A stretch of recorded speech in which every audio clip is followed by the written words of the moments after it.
Okay, my question is, Mhm. um, which parts of the ad kaya would be affected? What would change kaya uh based on what you showed us? Mhm. Diba, you have a screenshot there. Right. So let's take this screenshot as an example. So if we are using dynamic keyword insertion like this, what would change is the top portion. So something like this, so yung headlines, one of these would change depending on your DTI, how it's built. And basically, when someone types into Google and it triggers something, a search query, it will change. So let's say, for example, it would appear here in the first part or in the second headline. It will really depend on Google. Same thing applies to the dynamic location insertion. Depending on how you use it and how Google determines that person's search history or their search query, it could appear on any position sa headlines. If you're not pinning or specifying, you wanted to show sa first position, second position, things like that. So if you don't have that like restriction on your headlines when you're building it, it could appear in any position for your headlines. Does that answer your Ni- question? Yes, it does, and it was very helpful because now I have a visual idea. Na, aha, okay. So it could change here. Mm-hmm. I understand it better now. Thank you. Thanks for asking because that's a really great question. So before we go to writing about your site links dito sa baba, I just want to recap why we went through this entire process for writing your headlines and your descriptions. Because when you start building your Google search ad with Joanne, you will see something on there that's called ad strength, and it is ranked poor, average, good, excellent. And what that basically means is how Google evaluates the quality and strength of your overall messaging from headlines to description. And basically, it just tells you na how good your ad copy looks like based on Google. And it doesn't really have a lot of bearing in terms of, you know, how it performs on the engine results page because there's still a lot of factors that will determine how your ad works, like bidding, things like that.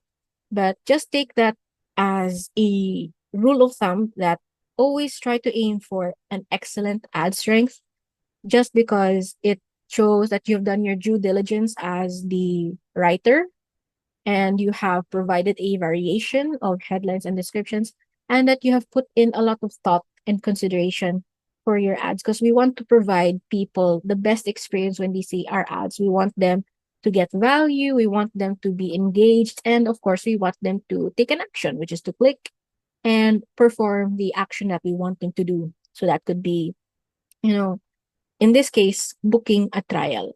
Now, now that we've covered that, let's go into writing site links. So we have our example here on top. So these things are site links. And the way you would approach this is look at the ad that you have just written. In this case, it's for guitar lessons.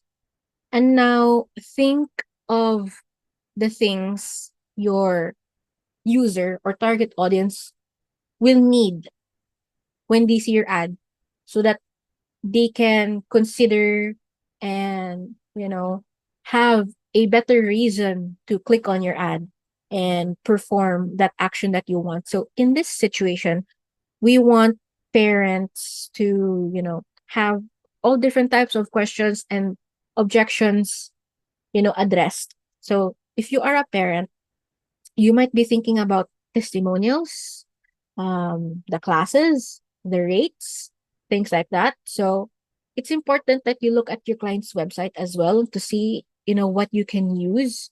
So let's do that right now. So let's look at the website of Andantes.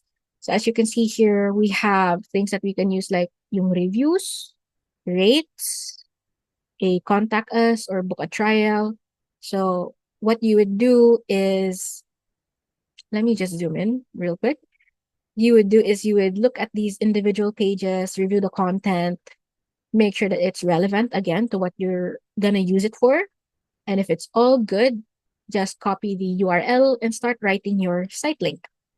So here we have applied everything that we have talked about. So like the capitalization, things to follow, things like that. So just to remind you again, when you want to remember, what are your character limits, what's the capitalization you need to use, just hover over these notes here and you'll have the reminder. So when it comes to using ChatGPT for this, we're gonna go start using that prompt. But before I go there, do you have any questions about this so far, Jay?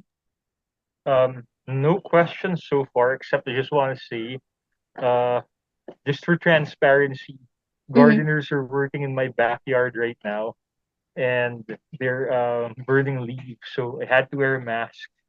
And from time to time, had to turn off my video so I can give instructions to them. Just in case you're wondering, guys, that's the reason for for me going off cam. Mm-hmm. All right.